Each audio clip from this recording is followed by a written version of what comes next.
Is it even released in 2021? I don't even know. Oh no, it's 2020. Ouch. Hi friends, how are you all doing? Welcome to another video and definitely the last video of this year, because it is almost 2022, which is crazy because with everything going on and all the lockdowns that are still going on in my country, the Netherlands, I feel like I haven't really done that much this year, but luckily we have books, because through books we can live 1,000 lives. I don't know if that's a quote, but that somehow popped up in my mind. So I thought it would be super fun to share my reading stats with you guys, and also my personal top 10 of the books that were released in 2021. And if you like these kind of videos, then definitely click that subscribe button and hit that bell so you never miss another video of me again. Let's get started. Let's see, I'm just gonna scoot over here so you guys can see my reading stats over there. I have Goodreads and that's how I track my reading progress. I'm a little bit of a disappointment this year because I had set my goal to 80 books and I failed. Not by a few books, but by 11 books. I read 69 books in 2021. I know that's still a good number, but I had a goal, people, and that goal was 80 books. And I didn't make it. And 69 is just a weird number. I wish I would have seen this sooner so I could just pick up one more book. I think my problem also is that I read a lot of fantasy, and fantasy books tend to be quite big. So at least 400 pages. And I also read some Outlander books, and we all know that those have a lot of pages. And you can see that I have a lot of 4-star reads. I think that's because Goodreads doesn't do half stars. So when it comes to 3.5 stars or 4.5 stars, they all go in the 4-star category. And that's probably why I have a lot of 4-star ratings. I gave 16 books a 5-star rating, which is a pretty awesome reading year. Just to be clear, I'm not going to choose 10 books from the 5-star ratings because not all of them were released in 2021. I really wanted to make this a top 10 of 2021 books to read. And then I gave 6 books a 2-star rating. Again, this could also be 1.5 or 2.5. The one that probably surprises you the most is A Vow So Bold and Deadly, which is the 3rd book in a Curse of Dark and Lonely trilogy. What can I say? I just didn't like it. I did not like how she wrote the 3rd book, how she ended it, how the characters evolved. It was just not the same as the first 2 books, if you ask me. And the book at the bottom is just the one that I haven't rated yet, so The 7 Husbands of Evelyn Hugo. I listened to that on Audible. I'm probably gonna give it 4 or 4.5 stars. Definitely let me know how many books you have read in 2021, and did you reach your goal? This next ad is pretty confronting, because it shows you that I didn't read that many pages this year. So you can see that I read over 33,000 pages in 2020 and then a little bit over 27,000 pages in 2021. Oh, this is another interesting one. This shows you when the book that you read was released. So at the bottom you can see the months, and then the higher you go, the more recent it was published. So you can see that I read quite a lot of books that were recently published. And then I have 3 books that were really old. And I'm pretty sure that Dracula by Bram Stoker was one of them. Let's see, what else do we have? This one shows you the books over time. So you can see that I read the most books in November, and that's because we had the Trivisitathon, which was a readathon created by Tabby over at Gryffindor Bookworm and myself, a Harry Potter inspired readathon, and you had to read a minimum of 10 books to make it out alive, survive the graveyard, and get back to Hogwarts. And this one is pretty much the same, but then with pages over time. Again, you can see that I read the most pages in November, and I had a pretty good start at the beginning of the year, but then the summer just kind of, I didn't feel like reading, apparently. Those were my reading stats. Now let's move on to my personal top 10 of 2021. And again, all these books were published in 2021. So that will give you a nice overview of what you can potentially pick up in 2022. And there's something for everyone: historical fiction, obviously fantasy, a thriller, romance, and a little bit of magical realism. But before we start this top 10, I want to say thank you to my patrons, because You guys are amazing. You helped me through 2021. Thank you so much for being a wonderful friend. And here's to all the good stuff in 2022. And if you feel like it is something for you, definitely come join us. It's super fun. Just head over to patreon.com and type in my name, or you can click on the link that I will leave in the description. And yes, I do still have Santa sitting on my bookshelf. I think it's gonna go somewhere next week. I'm also still looking at a Christmas tree. It's kind of cozy though. It always feels so empty when you take everything down. Let's start with my first favorite of 2021. It's a young adult fantasy book. It is A Master of One by Jaida Jones and Dani Bennett. I adored this book and I think it's fantasy at its finest. Rags, a bastard thief from the gutters, is imprisoned for robbing the Gutter King's underground vault. Rags expects to get punished, but instead he is recruited by Morian the Last, a powerful sorcerer who forces him to steal the 6 pieces of a powerful Fey relic. To get to the first relic, Rags has to go inside the Lone Tower, an ancient Fey stronghold. Once he passes all the trials, he finds the first Fey relic. To his amazement, the relic turns out to be a person, a beautiful Fey prince called Shining Talon of Vengeance Drawn in Westward Strike, who has been asleep for centuries. In my opinion, this was one of the best fantasies I've read in a long time. I would categorize it as a young adult / new adult. I wanted to savor every page and I just didn't want the story to end. I really do hope they will continue this story and write a second book. It's a thrilling story. There are beautiful and interesting characters, fantastic world building, there's gender diversity, and there's Fae. We all love a good book about Fae. There are 6 main characters in this book and 5 of them have their own POV. What I found very intriguing is that they all have their strengths but also their weaknesses. And because the characters are on a quest, we get to visit a lot of locations, from royal estates to underground Fey tunnels. There's also magic, which is called mirrorcraft, and there are also mechanical pets. At first I thought, that's not for me. I don't really see how that would integrate nicely within this world and the Fae, but it does. It really works. And it really added something to the story. I cannot recommend this book enough. I do have to mention though that this book got a lot of mixed reviews. I really don't know why, but I know that some people said it has a slow pace and that they miss the action parts, but that's not what fantasy is about, in my opinion. It is about character development, world building, questing, and this book has it all. Moving on to the second favorite read of 2021. It is A Court of Silver Flames by Sarah J. Maas. This is the 4th book in A Court of Thorns and Roses series. The first 3 books focus on Feyre and her journey to becoming Fey, and this one focuses on Nesta, who is her older sister. I really don't see why people still categorize this book as a young adult or even new adult, because oh my gosh, this book made me blush. There are really explicit sex scenes in this book. Let me just put it like this. If they would make a movie out of this book, it would be a porn.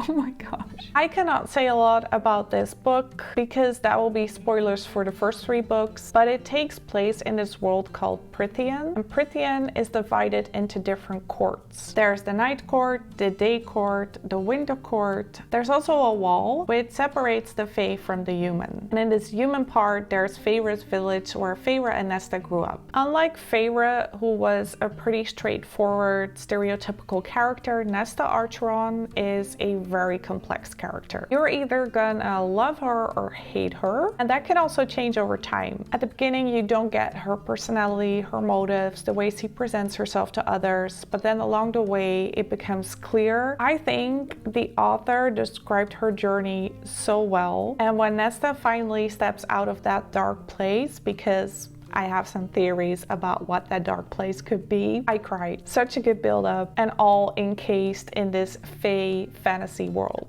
There are 2 POVs, Nesta and Cassian. There's a clear distinction between the 2 characters and the pacing is just right. So if you like high fantasy mixed with romance, a little bit of politics and a whole lot of sexual tension, then definitely pick up A Court of Silver Flames. This next one was definitely my favorite mystery thriller of the year, which surprised me a lot because I am not really into these kinds of settings. It is Shiver by Allie Reynolds. This entire story takes place on the French Alps and is all about snowboarding. This one came in my Once Upon a Book Club box, which I absolutely love. They pick a book, corresponding gifts, and you get to open them while reading. In case you guys want to check them out, definitely do. And if you do check them out, definitely use my discount code LeandaBooks10 to get 10% off your purchase. So there are these 5 snowboarding friends, and after nearly a decade, they reunite because they all got the same invitation to this exclusive ski resort in the French Alps. And the moment they arrive, the group notices that the resort is deserted. They start to ask each other questions,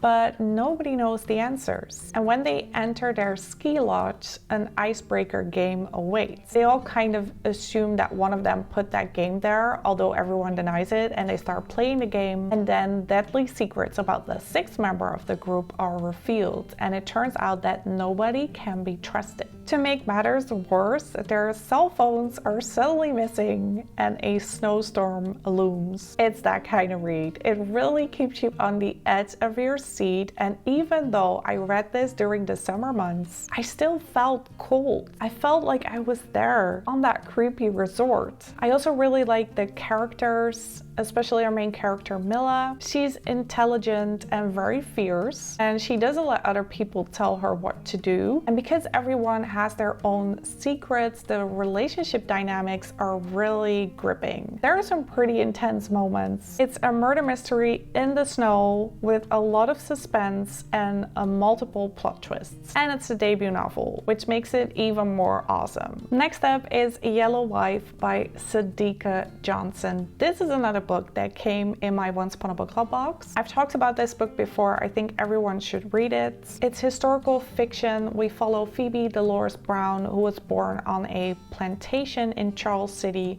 Virginia. Her mother is the estate's medicine woman and is cherished by the master. This shields Phoebe and sets her apart from the others at the plantation. She is promised freedom on her 18th birthday, but due to unforeseen circumstances, she is forced to leave the plantation. She ends up at the infamous Devil's Half Acre, into the bowels of slavery. You experience this story through Phoebe's eyes, who is our main character, but there are also a lot of side characters that play a very important role on how Phoebe perceives the world and her situation. The world building is limited to 2 locations, the Bell Plantation and Devil's Half Acre, the latter being the one where the majority of the story takes place. And what makes this story even more powerful is that this location actually existed. It's called Lumpkin's Jail in Richmond. Its jailer known as the Bully Trader, and his wife, a former slave called Mary. I personally couldn't put this book down. It is written in such a way that you just want to keep reading. That is partly due to the fact that it is so emotional and impactful. It is just so horrifying and horrible to read, and cruel that this is how white people treated people of color. It's something we know but rarely get confronted with, and I think that's important. So definitely read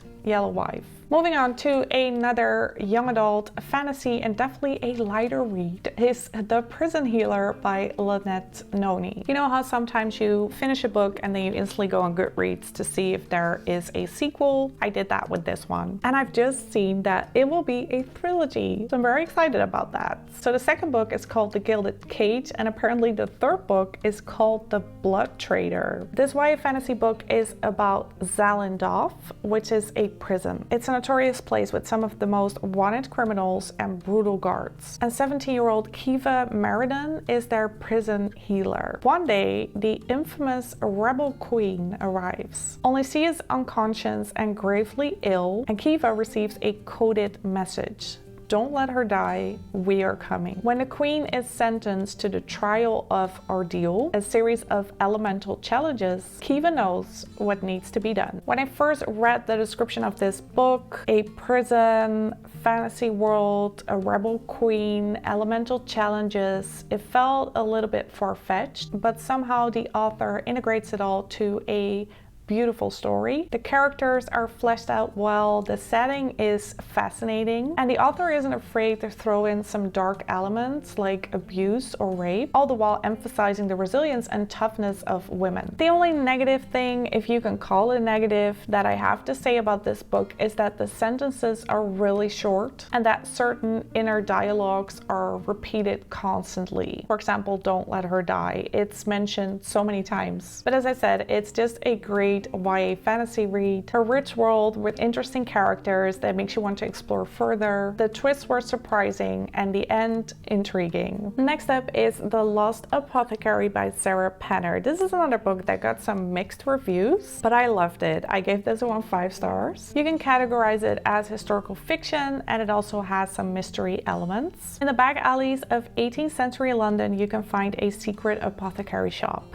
known for its remedies that in certain dosages become poison. Nella, the bold and heartbroken shop owner, only sells to women who want to use it against the insufferable men in their lives. One day, a 12-year-old girl named Elisa Fanning shows up. Their bond will lead to unforeseen consequences that will transcend the barrier of time. And then 200 years later, Caroline Parswell finds herself in London. She goes mudlarking along the River Thames, which is apparently a thing you can do. Never heard about it before, but she finds this old apothecary vial. And in need of some distractions, she wants to learn the origin of this vial. And Caroline's research reveals a link between the vial and London's unsolved apothecary murders. What I really appreciated about this read is that it instantly transported me to another world. I was intrigued by the events that took place in the past and the present, the amount of detail that went into describing certain concoctions and locations, and our 3 female characters. Each character felt relatable and has an interesting background story. I especially loved the inquisitive nature of Caroline, our female character in the present. Her inner historian popped up, and that just really resonated with me. And death by poison was a fact throughout 18th century London. The largest population of accused poisoners were women. I think it's a beautiful story that is character driven. The emphasis is on the consequences of actions and not necessarily the act itself. And nearing the end of the book, I cried twice. The story really gripped me. I connected with the characters and I loved the overall message of this book. Next up, I want to talk about an audiobook,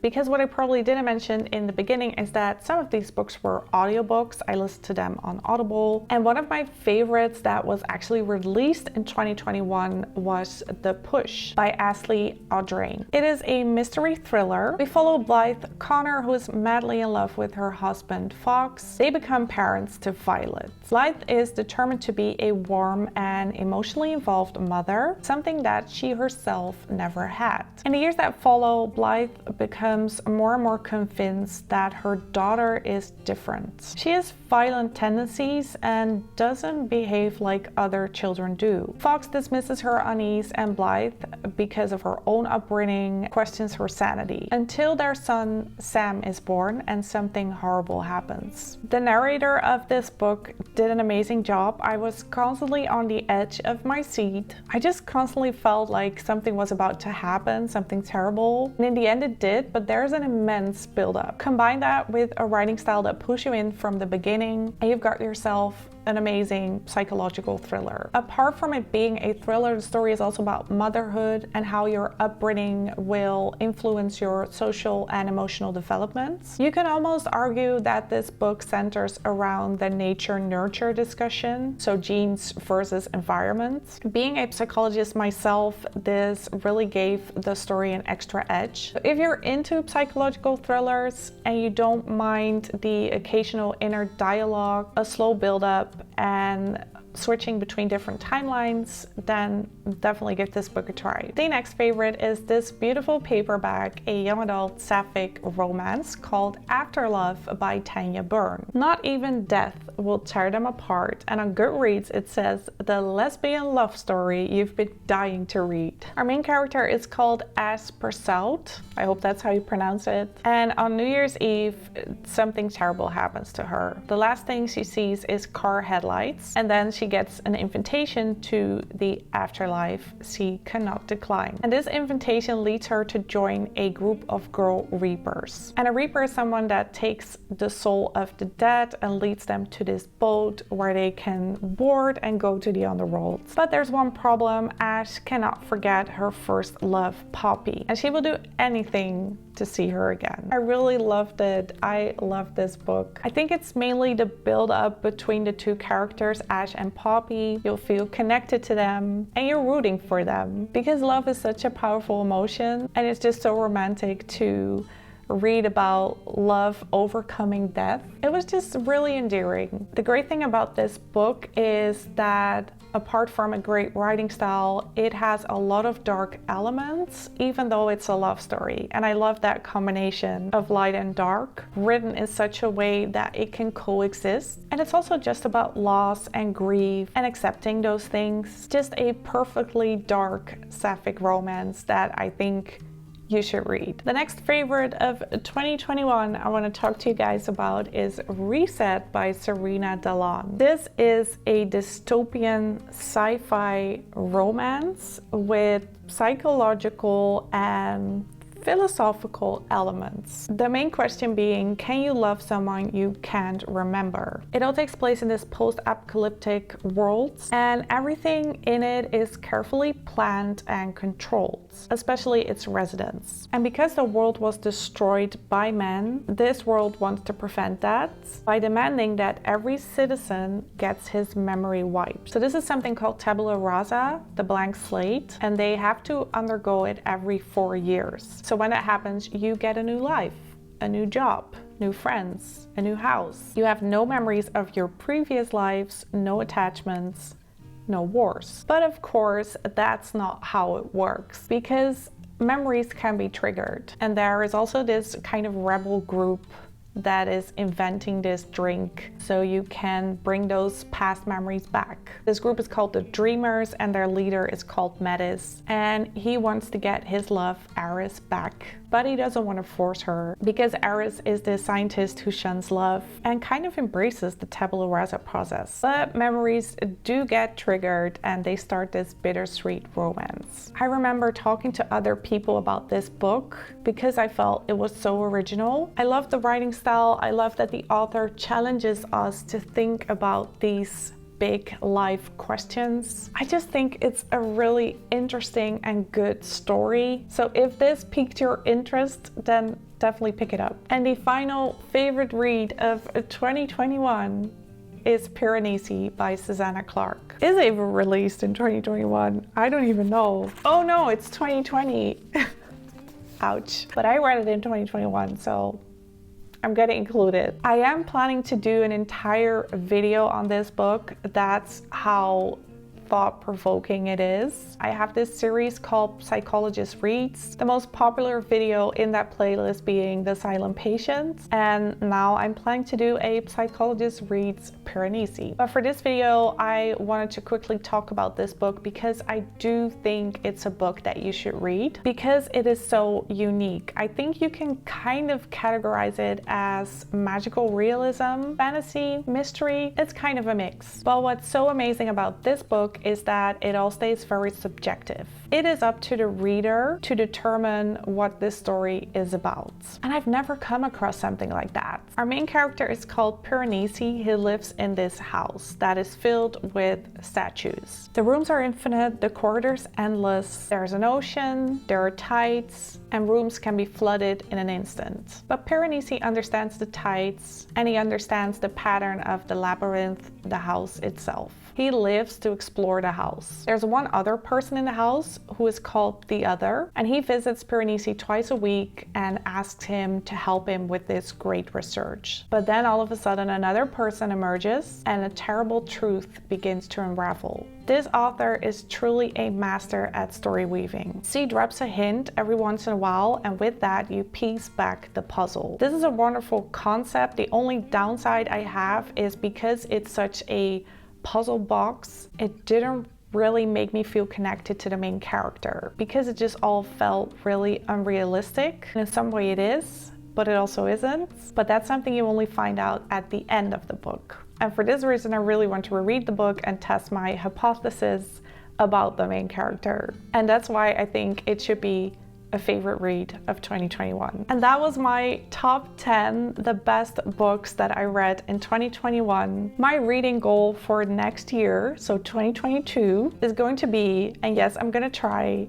80 books. I know I failed this year, but I think I can do it next year. I just have to plan better. And let me know your reading goal for 2022. It could also just be wanting to read more outside of your genre or wanting to read more nonfiction. Let me know in the comments. And I hope you enjoyed this video. If you did, then please give it a thumbs up. Thank you so much for watching and a happy new year.